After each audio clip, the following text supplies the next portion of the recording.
तरह दमन करने की क्या जरूरत थी उन छात्रों पर आंसू गैस चलवाने की, उन पर लाठियां बरसाने की, उन पर वाटर कैनन्स चलवाने की? क्या जरूरत थी उन नौजवान लड़कियों को जलील करते हुए उनके कपड़े फाड़ने की, उनको बेरहमी से गंदी तरह पिटवाने की? देश के युवाओं पर पैलेट गन्स और AK-47 चलवाने की क्या आवश्यकता थी? क्या वे आतंकवादी थे? क्या आतंकवादी हैं? टेररिस्ट हैं? हाँ, कांग्रेस बोल रही है। हाँ, कांग्रेस बोल रही है। जवाब दीजिए, जवाब दीजिए। कांग्रेस बोल रही है, जवाब मांग रही है, जवाब दीजिए।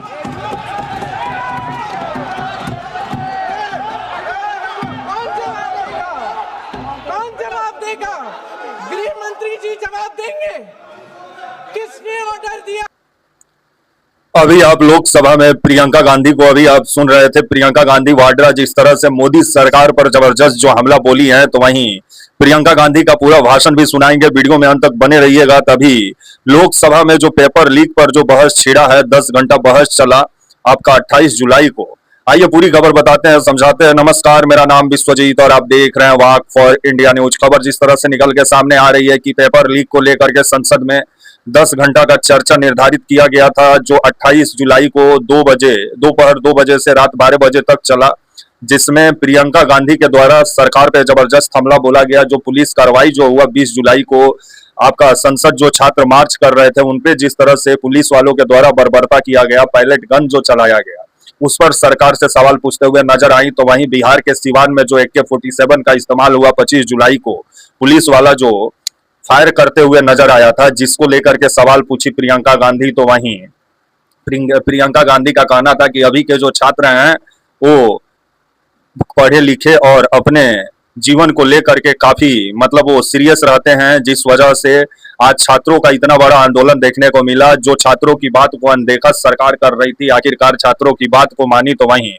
आपका संसद में जिस तरह से 28 जुलाई को प्रियंका गांधी नए शिक्षा मंत्री प्रहलाद जोशी पर भी हमला बोली, उनको लेकर के कहना था प्रियंका गांधी का कि बिल्किस बानो के बलात्कारियों का बचाव एक समय में किए थे आपका जो है प्रहलाद जोशी, जिसको लेकर के किरण रिजिजू इसको लेकर के सफाई मांगते हुए नजर आए। इसको लेकर के माफी का जिद पे अड़े हुए थे कि माफी मांगे प्रियंका गांधी। तो वहीं प्रियंका गांधी क्या बोली संसद में, आप भी सुनिए, तय कीजिए। 28 जुलाई को संसद में प्रियंका गांधी 29 मिनट बोली, जबरदस्त बोली। पेपर लीक से लेके AK-47 जो ताना गया छात्रों पे, जो पैलेट गन का इस्तेमाल हुआ, उस पर भी सवाल पूछी। आप भी सुनिए और तय कीजिए कि प्रियंका गांधी सरकार से जो सवाल कर रही हैं वो कितना सही है। क्या आने वाले समय में एग्जाम को लेकर के बेहतर आपका व्यवस्था होना चाहिए ताकि बच्चों को पेपर लीक समस्या से निजात मिले? तो आप भी सुनिए और तय कीजिए। मौका दिया। कुछ दिनों पहले हम राम मनोहर लोहिया अस्पताल गए थे। पुलिस लाठीचार्ज में घायल दिल्ली की उस छात्र की स्थिति जानने के लिए जो ICU में अपनी जिंदगी की सबसे बड़ी लड़ाई लड़ रही है। हमसे कुछ ही समय पहले आदरणीय स्वास्थ्य मंत्री जी श्री JP नड्डा वहां गए थे और उनसे कुछ समय पहले अन्य नेता भी गए। जब तक हम वहां पहुंचे, उस लड़की की मां नेताओं के आने जाने से गुस्से में थी। हाँ? सुन लीजिए, सुनिए। किसी की पीड़ा का मजाक नहीं उड़ाते, किसी कोई भी हो, किसी की पीड़ा का मजाक नहीं उड़ाते। आप संसद में बैठे हैं, निशिकांत जी आप बना रहे हो। जब तक हम वहां पहुंचे, उस लड़की की मां नेताओं के आने जाने से गुस्से में थी। किस लिए आए हो? उसने ICU के दरवाजे के बाहर खड़े होकर हमें पूछा। हमारे सामने कांपते हुए हाथ जोड़े कहने लगी कि धन्यवाद आप आए हैं, ठीक है, मगर मुझे किसी से नहीं मिलना, मुझे किसी से बात नहीं करनी। महोदय, उस मां की पीड़ा से उसका पूरा शरीर कांप रहा था, लेकिन उसने दृढ़ आवाज में कहा, सुबह से बड़े बड़े लोग यहां आ रहे हैं, एक के बाद एक वीडियो बना रहे हैं, वह भी आए जिन्होंने मेरी बेटी का ये हाल किया है। किस लिए? उसने हमसे पूछा। किस लिए? मेरी बेटी की बलि तो चढ़ गई है, लेकिन उससे कुछ भी हो जाए तो मैं उसके लिए अपने आप लड़ूंगी। मुझे किसी की मदद नहीं चाहिए, मैं अकेले लड़ लूंगी। महोदय, शायद मुझे यहाँ खड़े होकर सबके सामने ये बात नहीं कहनी चाहिए, मगर उस माँ की गुहार ने मुझे शर्मिंदा किया। उसके दिल के टूटने की वो आवाज़ जो अस्पताल की दीवारों से में गूंज रही थी, मेरे मन में अभी भी गूंज रही है। इसलिए उस माँ की इजाज़त लिए बिना मैं आपके द्वारा आदरणीय प्रधानमंत्री महोदय जी और आदरणीय गृह मंत्री महोदय जी से पूछना चाहती हूँ कि क्या ज़रूरत थी एक मासूम बच्ची पर इस तरह दमन करने की? क्या ज़रूरत थी उन छात्रों पर आंसू गैस चलवाने की, उन पर लाठियां बरसाने की, उन पर वाटर कैनन्स चलवाने की? क्या ज़रूरत थी उन नौजवान लड़कियों को जलील करते हुए उनके कपड़े फाड़ने की, उनको बेरहमी से गंदी तरह पिटवाने की? देश के युवाओं पर पैलेट गन्स और AK-47 चलवाने की क्या आवश्यकता थी? क्या वे आतंकवादी थे? क्या आतंकवादी हैं? टेररिस्ट हैं? हाँ, कांग्रेस बोल रही है। हाँ, कांग्रेस बोल रही है। जवाब दीजिए, जवाब दीजिए। कांग्रेस बोल रही है, जवाब मांग रही है, जवाब दीजिए। कौन जवाब देगा? कौन जवाब देगा? गृह मंत्री जी जवाब देंगे। किसने ऑर्डर दिया? किसने ऑर्डर दिया पैलेट गन्स चलाने के लिए? किसने ऑर्डर दिया? आपके माध्यम से मैं पूछती हूँ अध्यक्ष महोदय, किसने ऑर्डर दिया? प्रधानमंत्री जी ने दिया? गृह मंत्री जी ने दिया? जवाब देंगे? पूरा देश पूछ रहा है, सिर्फ कांग्रेस पार्टी नहीं पूछ रही है, पूरा देश पूछ रहा है। अध्यक्ष महोदय, देश के माता पिता पूछ रहे हैं, छात्र पूछ रहे हैं, अध्यापक पूछ रहे हैं, पूरा देश आज ये पूछ रहा है। और आपकी जिम्मेदारी बनती है कि आप इस सवाल का जवाब दें। क्यों डरते हैं आप इस देश के नौजवानों से? क्यों डरते हैं आप इस देश की बुलंद आवाज से? और उस आवाज को दबाने का हक आपको किसने दिया है? महोदय, ये सदन यहाँ बैठे हुए सांसदों की जागीर नहीं है, ये इस देश की अमानत है। यहाँ बैठे हम सब इस देश की जनता, इस देश के युवाओं, बुजुर्गों, गरीबों, अमीरों और सब धर्मों, सब वर्गों के देशवासियों के सेवक हैं। हम उनके प्रतिनिधि हैं और ये सत्ता हमें उन्होंने ही दी है। इस देश का संविधान हमारी सराखों पे, इस देश का लोकतंत्र सर्वोपरि है, इसे ध्वस्त करना पाप है। यह करोड़ों जनता हमसे सिर्फ एक चीज मांगती है, जवाबदेही। इंग्लिश में इसे अकाउंटेबिलिटी कहते हैं। हमें सत्ता देकर, हमें यहां तक लाकर सिर्फ उसकी ये गुहार है कि जो हम करें उसकी भलाई के लिए करें, और अगर उनके साथ अन्याय हो तो हम उनके प्रति जवाबदेह बने और उन्हें न्याय दिलवाएं। पिछले दिनों हजारों बच्चे सड़क पर उतरे, उन्होंने अपनी पीड़ा व्यक्त की, गांधी जी के दिखाए हुए रास्ते पर अहिंसा और सत्य को अपने दिलों में रखते हुए, गाते मुस्कुराते हुए शांतिपूर्वक प्रदर्शन किया। लोकतंत्र के सबसे पवित्र सिद्धांत के तहत उन्होंने अपनी आवाज उठाने का अधिकार कायम किया। ये उस भारत के बच्चे हैं जो गांव में रहते हैं, जो महानगरों में रहते हैं, जो छोटे कस्बों में, छोटे शहरों में रहते हैं, जहां माँ अपने गहने बेच देती है, पिता अपनी जमीन गिरवी रख देता है, एक परिवार अपनी पूरी जिंदगी की कमाई बच्चे के सपने पर खर्च देता है। और अब उन्हीं बच्चों को लगने लगा है कि आज इस देश में मेहनत से ज्यादा बेईमानी मायने रखती है, मेरिट से ज्यादा पैसा मायने रखता है। तब सिर्फ एक छात्र नहीं हारता, उम्मीद हारती है। इन परेशान बच्चों ने अपनी उम्मीदें आपसे साझा की। उनकी मांगे क्या थी? कि पेपर लीक करके उनके साथ जो बार बार अन्याय किया जा रहा है उस पर कार्रवाई की जाए, कि जो सिस्टम उनके भविष्य को कुचल रहा है उसे सुधारा जाए, कि जो माफिया उन्हें घेरे हुए है उसे हटाया जाए, कि जिस मंत्री के कार्यकाल में यह सब हुआ वह इस्तीफा दे, कि उन पर बर्बरता करने वालों पर कार्रवाई की जाए और उसके लिए माफी मांगी जाए। बस यही उनकी मांग थी ना, कि जो शिक्षा और स्वतंत्र अभिव्यक्ति का अधिकार उन्हें संविधान ने दिया है उसे कायम रखा जाए। महोदय, हमारे एजुकेशन सिस्टम में कुछ समय से बहुत खामियां भर चुकी हैं। बच्चों पे जो प्रेशर डाला जाता है उसकी वजह से सैकड़ों बच्चों ने आत्महत्या कर डाली है, उससे भी ज्यादा बच्चे डिप्रेशन में डूब रहे हैं। परिवारों पर बच्चों को पढ़ाने लिखाने के लिए घूस, capitation fees, tuition fees, coaching fees आदि के घिनौने दबाव हैं। लोन लेने पड़ते हैं, सामान बेचना पड़ता है और उसके बावजूद कोई गारंटी नहीं कि उनके बच्चों के भविष्य मजबूत बन पाएंगे, क्योंकि बेरोजगारी चरम पे है। इस सरकार ने रोजगार पैदा करने वाले सभी सेक्टर्स को लगातार कमजोर किया। एग्जामिनेशन सिस्टम खुद फेल हो गया है। पिछले दशक में 152 पेपर लीक हुए, 750 करोड़ छात्र प्रभावित हुए, मगर एक भी दोषी, एक भी माफिया को सजा नहीं। हमारे एजुकेशन में आरएसएस के प्रचारकों को भर भर कर उसे खोखला बना दिया है। जबरदस्ती एनटीए बनवाकर सिस्टम का केंद्रीकरण करके उसे और भी उलझा दिया। देश के कुल बजट में, हाँ जी जबरदस्ती, आपने अभी अभी सुना तमिलनाडु के हमारे साथी क्या कह रहे थे। देश के कुल बजट में एजुकेशन बजट की हिस्सेदारी हर साल बढ़ाने की बजाय घटती जा रही है। 1.4 लाख करोड़ रुपया का पूरा बजट एजुकेशन बजट है और 1.32 लाख करोड़ सिर्फ नीट देने वाले 22 लाख बच्चों के परिवारों से हर साल खींचा जाता है। एक और शर्मनाक आंकड़ा भी है, 1.4 लाख करोड़ रुपया हमारा पूरा एजुकेशन बजट और 16 लाख करोड़ रुपए जो मौजूदा सरकार ने बड़े उद्योगपतियों के लोन माफ किए हैं। सोचिए कि इस सरकार की प्राथमिकताएं क्या है। सच ये है अध्यक्ष महोदय कि जिस तरह अस्पताल में उस छात्रा की मां का विश्वास पूरे सिस्टम से हट गया है, उसी तरह देश के युवाओं का भरोसा इस पूरे सिस्टम से टूट चुका है।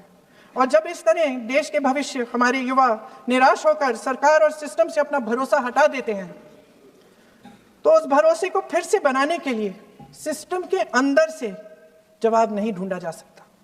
उसके दायरे से बाहर निकलना पड़ता है, नए सिरे से ठोस प्रयास करने पड़ते हैं। अफसोस की बात यह है अध्यक्ष महोदय कि इतना हो जाने के बाद भी आदरणीय प्रधानमंत्री महोदय जी और उनके साथी इस सच्चाई को समझ नहीं पा रहे हैं।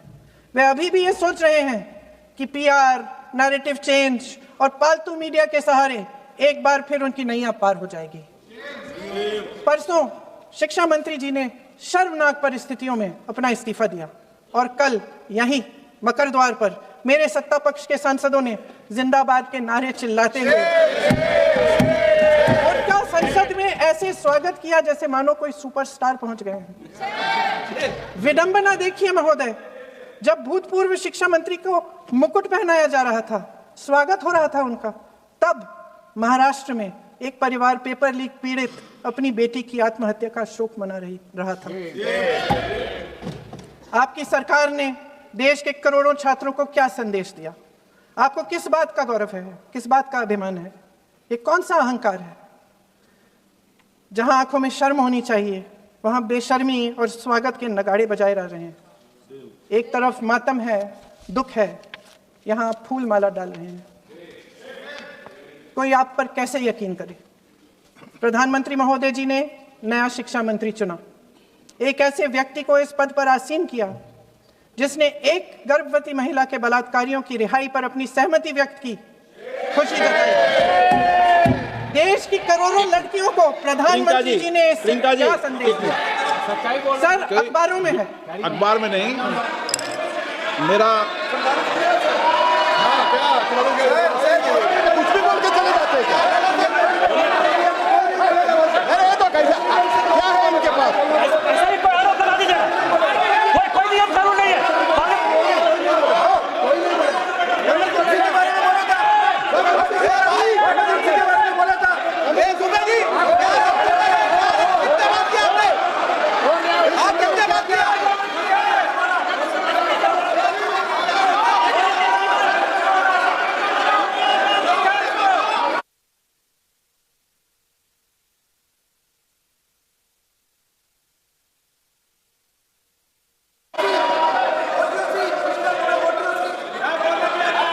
अध्यक्ष महोदय जी, जो श्रीमती प्रियंका वाड्रा गांधी जी बोल रही थी, तो बीच में उनके वहाँ से भी टोका टोकी पहले भी हुए, हमारे यहाँ से भी हुए थे। अभी हम लोग तो शांति से सुन रहे हैं, लेकिन जो अभी अभी हमारे वर्तमान नए शिक्षा मंत्री की जो उन्होंने टिप्पणी की, कैरेक्टर असैसिनेशन है एक तरीके से संसद में, और इस तरीके के भाषा हम उम्मीद नहीं करते हैं। मैं इसमें राजोशी जी ने भी कुछ कहा है, एक तो उन्होंने प्रियंका जी ने जो गलत बात कही है रिकॉर्ड पे, उसको रिकॉर्ड से हटा दिया जाए। दूसरा इस तरह का भाषा का इस्तेमाल ना करें। आपने डिबेट से पहले आपने अपील किया कि संसद में डिबेट का स्तर को नहीं गिराने चाहिए। उनके पार्टी के वो सीनियर लीडर है, वो पहली बार चुन के आए हैं, मगर उनके पार्टी में सीनियर है, जिम्मेदारी के साथ बोलना चाहिए। अगर पूरा ऑथेंटिकेट नहीं कर सकते हैं तो मैं ये मानता हूं कि उनको क्षमा मांगना चाहिए सदन से।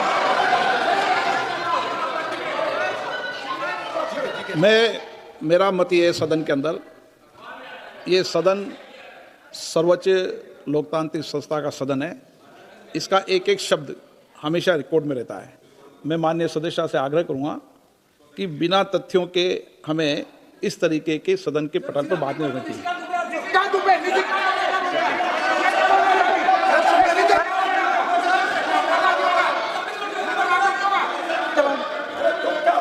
ये तो डिलीट कर दिया, लेकिन आगे भी वो भी डिलीट करा सर। ये तो किसी काम बोलता वो भी ये सीधे काम बोल रहा था, क्या कर रहा था सर जो प्रहलाद जोशी जी ने बिल्किस बानो के बलात्कारियों की रिहाई पर जो बयान दिए, उसका प्रमाण मैं आपको दे दूंगी, मैं भेज मैं ऑथेंटिकेट कर लूंगा। स्पीकर का डायरेक्शन 115, उनको पहले ऑथेंटिकेट करने का, सर ऑथेंटिकेट करेंगे उसके बाद वो आगे बढ़ेंगे, ऐसा नहीं होगा। पहले ऑथेंटिकेट करने दो सर, उनको ऑथेंटिकेट करने के लिए कहिए, ऑथेंटिकेट करने कहिए उनको।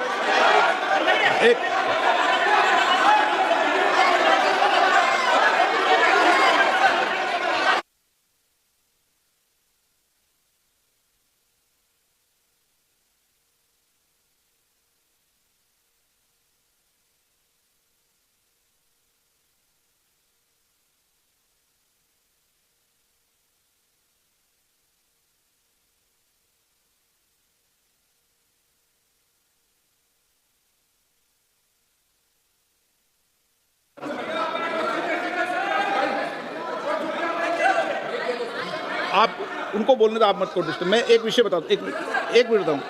नियम 353 के अंदर फिर मैं एक बार स्पष्ट कर दूं, किसी भी सदस्य द्वारा किसी भी व्यक्ति के विरुद्ध मानहानि या अभियोगात्मक प्रकृति का कोई आरोप नहीं लगाया जाएगा जब तक कि सदस्य ने अध्यक्ष और संबंधित मंत्री को पर्याप्त अग्रिम सूचना नहीं दे दी हो। यह व्यवस्था है।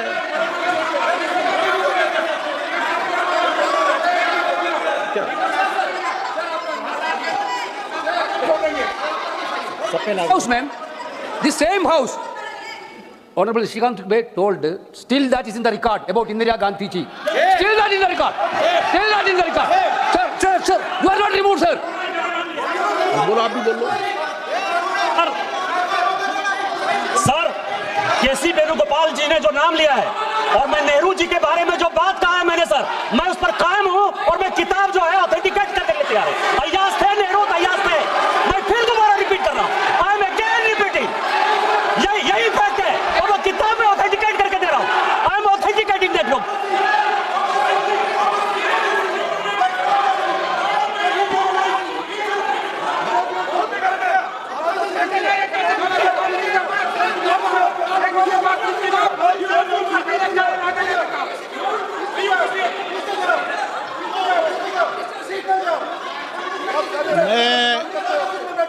मैं जब आसन पर होता हूं, जो मैं व्यवस्था देता हूं, चाहे सत्ता पक्ष हो या प्रतिपक्ष हो, मैं समान व्यवस्था देता हूं।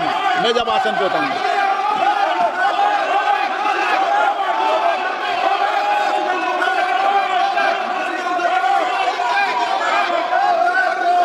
प्लीज बोलने दो, आप उनको बोलने दें, उनको बोलने दें। नो, अरे आप उनको नहीं बोलने देना चाहते? चलिए 114 प्लीज चाहिए। सर प्रियंका जी को ऑथेंटिकेट करना चाहिए और जो मिस इन्फॉर्मेशन कर रहे हैं, नहीं तो मिस इन्फॉर्मेशन के लिए कार्रवाई करना चाहिए सर। क्या कुछ भी बोल के चल सकता है क्या? और procedure for the minister the correcting the mistake 114 में अगर वो आपने जो रूल का जिक्र किया 353 में, मुझे कोई नोटिस नहीं दिया है, मैं इधर प्रेजेंट हूँ और मैंने ऐसा कैसे बिना ऑथेंटिकेशन बोल सकते हैं मुझे बिना नोटिस दिए हुए। इसलिए मैं इसको खंडन करता हूँ और उसको एक्सपेल करना चाहिए और उनको माफी मांगना चाहिए।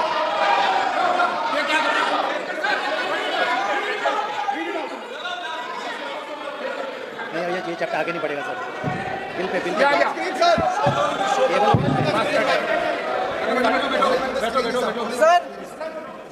Sir here is a newspaper माननीय आर्टिकल सदस्य, सर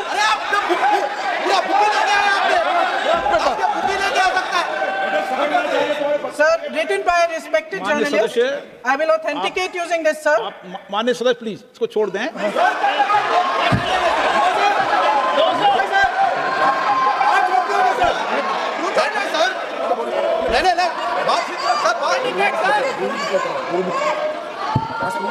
सर आकाश जोशी जी अपने बयान का इस खंडन कर विधेयक रहे पर ही हैं क्या? चर्चा होगी। आप इस बयान का खंडन कर रहे हैं क्या नहीं, जोशी जी? माननीय से पूछेगा। सदस्य, मैं आपसे फिर आग्रह कर रहा हूं, इस सदन में इस विधेयक पर ही चर्चा होगी। फिर भी नो,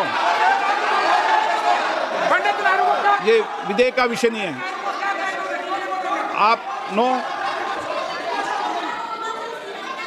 आप बोलो तो विधेयक पर बोलो, ये मेरी अपेक्षा आपसे। प्लीज सर, ये छोड़िए, रख दो। इस विषय को छोड़िए।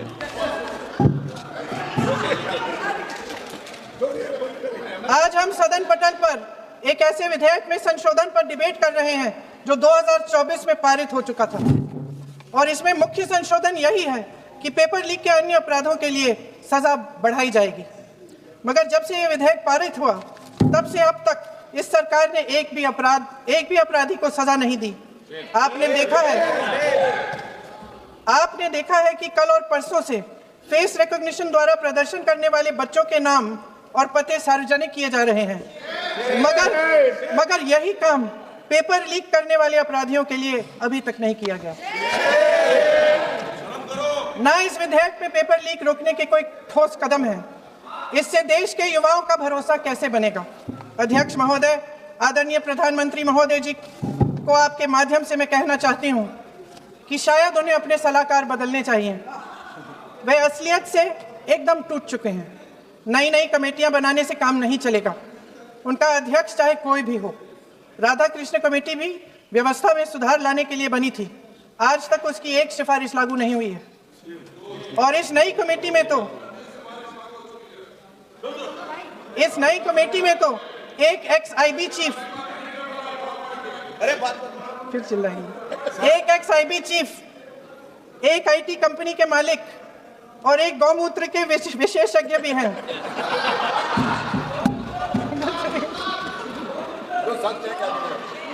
इन्हें शिक्षा के बारे में क्या पता जी? सच है। आप आज मेरे से नाराज हो रहे हैं? एक बार मुस्कुरा लीजिए। तो आपने भी चुनाव लड़ा।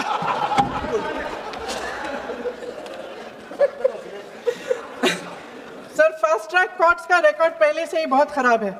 वैसे भी कल की सुनवाई में सीबीआई का वकील पेश ही नहीं हुआ। संसद में विपक्ष को दोषी ठहराने से, खोखले राजनीतिक खेल खेलने से काम नहीं चलेगा।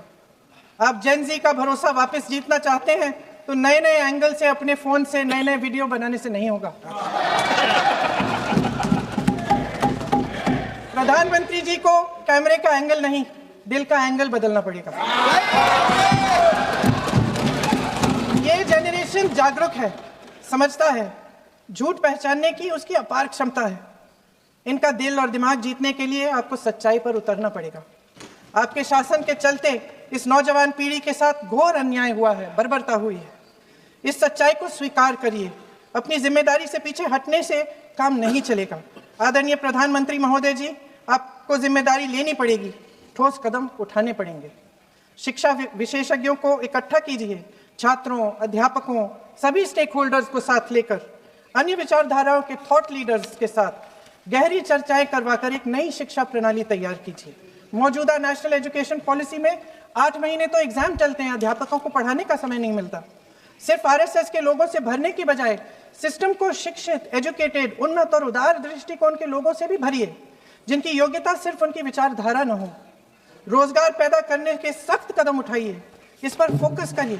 मेडिकल कॉलेजेस की संख्या बढ़ाइए, चिकित्सा शिक्षा का विस्तार कीजिए, ताकि ये बच्चे जो मेहनत कर करके भी अपने भविष्य नहीं बना पा रहे हैं, एक उज्जवल भविष्य का सपना देख पाए।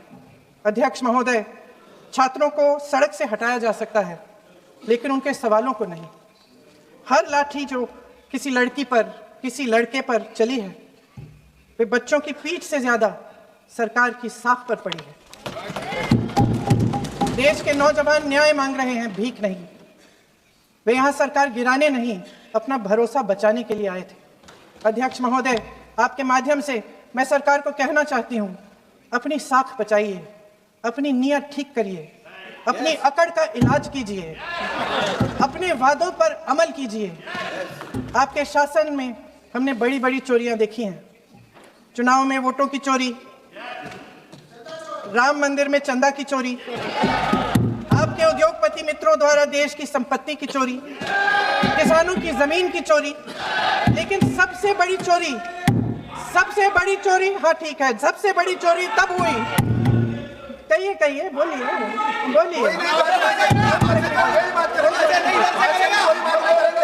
सुन लीजिए, शांति से सुन लीजिए। आपको मौका मिलेगा, आप जितनी भी चोरियों की बात करना चाहते हैं आप कर लीजिए। अभी मेरा समय है। सबसे बड़ी चोरी तब हुई जब देश के नौजवानों के भविष्य, उनके सपने चुराए गए। भविष्य की चोरी, सपने की चोरी किसी भी चोरी से कहीं बड़ी होती है महोदय। अगर देश का युवा निराश हो जाए, अगर देश का युवा निराश हो गया, उसकी उम्मीद टूट गई, तो सबसे बड़ी हार भारत की हार होगी। और हम कांग्रेस और विपक्ष के लोग जान दे देंगे, मगर भारत की हार नहीं होने देंगे। सर, अब तो मुस्कुरा लीजिए, भाषण खत्म।